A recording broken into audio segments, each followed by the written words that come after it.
ಚಿತ್ರದುರ್ಗ ಜಿಲ್ಲೆಯ ಚಳ್ಳಕೆರೆ ನಗರಸಭೆ ವ್ಯಾಪ್ತಿಯ ಮಾದೇವಿ ರಸ್ತೆ ಹಾಗೂ ಬೆಂಗಳೂರು ರಸ್ತೆ ಸೇರಿದಂತೆ ವಿವಿಧ ಪ್ರದೇಶದಲ್ಲಿರುವಂತಹ ಮಳಿಗೆಗಳು ಶಿಥಿಲಾವಸ್ಥೆ ತಲುಪಿರುವಂತಹ ಹಿನ್ನೆಲೆಯಲ್ಲಿ ಪೌರಾಯುಕ್ತೆ ಡಾಕ್ಟರ್ ನಾಗವೇಣಿ ಅವರ ಸಮ್ಮುಖದಲ್ಲಿ ಹಾಗೂ ಪೊಲೀಸರ ಬಿಗಿ ಬಂದೋಬಸ್ತ್ನಲ್ಲಿ ತೆರವು ಕಾರ್ಯಾಚರಣೆ ಮಾಡಲಾಯಿತು.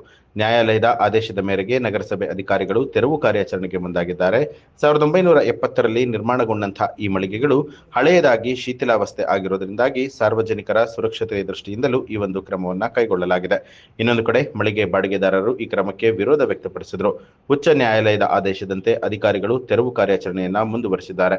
ಈ ಸಂದರ್ಭದಲ್ಲಿ ಬ್ಲಾಕ್ ಕಾಂಗ್ರೆಸ್ ಅಧ್ಯಕ್ಷ ವೀರಭದ್ರಯ್ಯ, ಪರಶಾಂಪುರ ಬ್ಲಾಕ್ ಕಾಂಗ್ರೆಸ್ ಅಧ್ಯಕ್ಷರಾದಂತಹ ಶಶಿಧರ್, ನಗರಸಭೆ ಸದಸ್ಯರಾದ ರಮೇಶ್ ಗೌಡ, ಸೈಯದ್, ಪ್ರಕಾಶ್, ತಿಪ್ಪೇಸ್ವಾಮಿ ಸೇರಿದಂತೆ ಅನೇಕರು ಹಾಜರಾಗಿದ್ದರು. ಈಗ ಕಾನೂನು ಪ್ರಕಾರ ಹೊಡಿತಾರಂದಾಗ ಅದಕ್ಕೆ ನಾವು ವಿರೋಧ ಮಾಡೋಕ್ಕಾಗಲ್ಲ. ಯಾಕಂದರೆ ಕಾನೂನು ಎಲ್ಲರಿಗೂ ಒಂದೇ.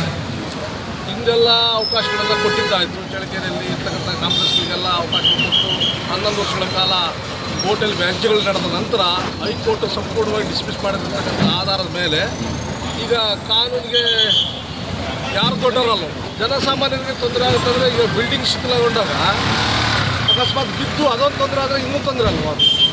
ಹಂಗಾಗಿ PWD ಕೊಟ್ಟಿರ್ತಕ್ಕಂಥ ವರದಿ ಆಧಾರದ ಮೇಲೆ ಯಾವ ಕೂಡ ವಾಸಕ್ಕೆ ಯೋಗ್ಯವಿಲ್ಲ ಅಂತಂತೇಳಿ ವರದಿ ಕೊಟ್ಟ ನಂತರನೇ ಕಾನೂನು ಕ್ರಮ ಕೈಗೊಂಡಿರೋದು ಯಾರು? ಸಂಬಂಧಪಟ್ಟ ಇಲಾಖೆ. ಸರ್ಕಾರಕ್ಕೆ ನಷ್ಟ ಮಾಡಿದ್ದಾರೆ, ಆರ್ಥಿಕ ನಷ್ಟ ಮಾಡಿದ್ದಾರೆ ಅಂತಂತೇಳಿ. ಹಾಗಾಗಿ ಹಿಂದೆ ಆಲ್ರೆಡಿ 2-3 ಬಾರಿ ಇವನ್ನ ಡೆಮಲಿಷನ್ಗೆ ಅವಕಾಶ ಬಂದ ಸಂದರ್ಭದಲ್ಲಿ ಏನು ಇವರು ವರ್ತಕರಿದ್ರಲ್ಲ ಅವರು ಕಾಲಾವಕಾಶನ ಕೇಳಿದ್ದಕ್ಕೆ ಅವಕಾಶ ಮಾಡಿಕೊಟ್ರು.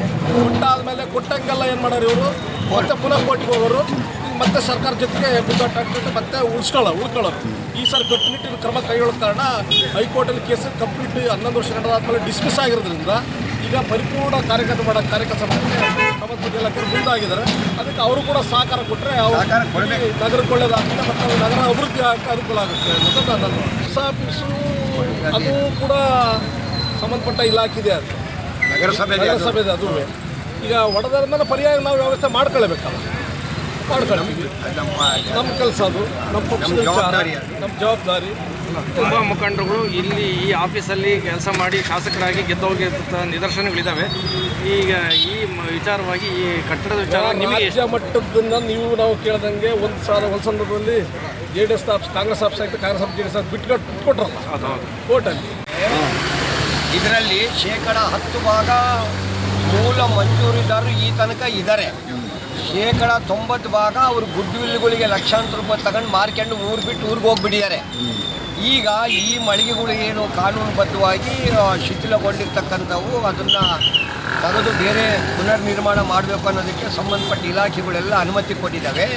ಅದಕ್ಕೆ ಸರ್ಕಾರದಿಂದ ಏನೇನು ಕಾನೂನುಬದ್ಧವಾದಂಥ ಅನುಮೋದನೆ ಬೇಕು ಅದನ್ನೆಲ್ಲ ಪಡೆದಿದ್ದಾರೆ. ಇದು ಹೊಸದಾಗಿ ಕಟ್ತಕ್ಕಂಥ ಉದ್ದೇಶ ಏನಪ್ಪ ಅಂದರೆ ಆರ್ಥಿಕವಾಗಿ ಸಂಪನ್ಮೂಲಗಳನ್ನು ನಗರಸಭೆಗೆ ಬರೋಂಥ ರೀತಿ ಮಾಡಬೇಕು. ಈಗ ಉದಾಹರಣೆಗೆ ಇಂದಿರಾ ಶಾಪಿಂಗ್ ಕಾಂಪ್ಲೆಕ್ಸ್ ಮುಂದಡೆ ಇರ್ತಕ್ಕಂಥ ಖಾಸಗಿ ಮಾಲೀಕರ ರೂಮ್ಗಳೇನಿದ್ದಾವೆ ಅವು 5 ಅಡಿ 6 ಅಡಿ ಅಗಲ ಇದ್ದಾವೆ, 7-8 ಅಡಿ ಉದ್ದ ಇದ್ದಾವೆ. ಅವು 20,000ದಿಂದ 25,000 ಬಾಡಿಗೆ ನಡೀತಾ ಇದೆ. ಆದರೆ ಆ ಮಳಿಗೆಗಳ 4-5ರಷ್ಟು ದೊಡ್ಡ ಮಳಿಗೆಗಳು ನಗರಸಭೆವು 1,200ಕ್ಕೆ ನಿಂತು ಬಿಟ್ಟಿದ್ದಾವೆ. ಆಮೇಲೆ ವರ್ಷಾನುಗಟ್ಟಲೆಯಿಂದ ಅವರು ಬಾಡಿಗೆ ಸರಿಯಾದಂಥ ರೀತಿ ಕೊಡದಲ್ಲೇ ಆರ್ಥಿಕ ನಷ್ಟ ಮಾಡಿದ್ದಾರೆ. ಮೇಲ್ನೋಟಕ್ಕೆ ಬಡವರಿಗೆ ಅನ್ಯಾಯ ಆಯಿತು ಅಂತ ಏನು ಹೇಳ್ತಾರೆ, ಯಾವ ಬಡವರು ಇದರೊಳಗಿಲ್ಲ. ಎಲ್ಲ ಆರ್ಥಿಕವಾಗಿ ಕೋಟ್ಯಾಂತರ ರೂಪಾಯಿ ದುಡ್ಕೊಂಡಿರ್ತಕ್ಕಂಥವ್ರು ಇದ್ದಾರೆ. ಮೂಲ ಮಂಜೂರಿದಾರರು ಒಂದು 10 ಜನ ಪಾಪ ಇವತ್ತಿಗೂ ಅದರೊಳಗೆ ವ್ಯವಹಾರ ಮಾಡ್ಕೊಂಡು ಹೋಗ್ತಿದ್ದಾರೆ. ಮುಂದಿನ ದಿನಗಳಲ್ಲಿ ಒರಿಜಿನಲ್ ಆಗಿ ಯಾರು ನ್ಯಾಯಬದ್ಧವಾಗಿ ಕಾನೂನುಬದ್ಧವಾಗಿ ನಗರಸಭೆಗೆ ಒಂದು ಗೌರವದಿಂದ ನಡ್ಕೊಂಡು ಮಾಡಿದ್ದಾರೆ ಅಂಥವ್ರಿಗೆ ಮಾನವೀಯತೆ ದೃಷ್ಟಿಯಿಂದ ಅವರಿಗೆ ಸಹಾಯ ಮಾಡ್ತಕ್ಕಂಥದ್ದು ಮುಂದಿನ ದಿನಗಳಲ್ಲಿ ಅದು ಕಾನೂನಿನ ವ್ಯಾಪ್ತಿಗೆ ಬಿಟ್ಟಿದ್ದು ಮತ್ತು ಸಂಬಂಧಪಟ್ಟಂಥ ಅಧಿಕಾರಿಗಳಿಗೆ ಬಿಟ್ಟಂಥ ವಿಚಾರ. ನಾವು ಏನು ಹೇಳ್ತೀವಿ, ಕೆಲವರು ಮಾನವೀಯತೆಯಿಂದ ಯಾರು ಸರಿಯಾಗಿ ನಡ್ಕೊಂಡಿದ್ದಾರೆ ಅವರಿಗೆ ಸಹಾಯ ಮಾಡಬೇಕಾದೈತೆ ಮಾಡಿರಿ ಅಂತ ನಾವು ಒಂದು ಮನವಿಯನ್ನು ಶಾಸಕರು ಅಥವಾ ಇತರೆ ಅಧಿಕಾರಿಗಳ ಹತ್ರ ನಾವು ಇಟ್ಟಿದ್ದೀವಿ. ಈಗ ನಮ್ಮದು ಕಾಂಗ್ರೆಸ್ ಆಫೀಸ್ ಏನು ಇಲ್ಲಿ ಭಾಳ ವರ್ಷದಿಂದ ಏನಿತ್ತು ಅದನ್ನು ಡಿಮಾಲಿಷು ಮಾಡ್ತಕ್ಕಂಥ ವಿಚಾರ ಏನಂದರೆ ಮೊದಲು ನಮ್ಮದು ಲಾಸ್ಟಿಗೆ ಹೊಡಿತಕ್ಕಂಥದ್ದಲ್ಲ, ಅಲ್ಲಿಂದಲೇ ಪ್ರಾರಂಭ ಮಾಡಿದರೆ ಅವಾಗ ಸಾರ್ವಜನಿಕರಿಗೆ ಸಂದೇಶ ಏನೋಗುತ್ತೆ. ಅವು ಒಂದು ಪಕ್ಷದ ಕಚೇರಿನೇ ಅಲ್ಲಿ ಕೆಡವಿದ್ದಾರೆ. ನ್ಯೂಸ್ ಅಲರ್ಟ್ ನಿಮ್ಮಿಂದ ನಿಮಗಾಗಿ.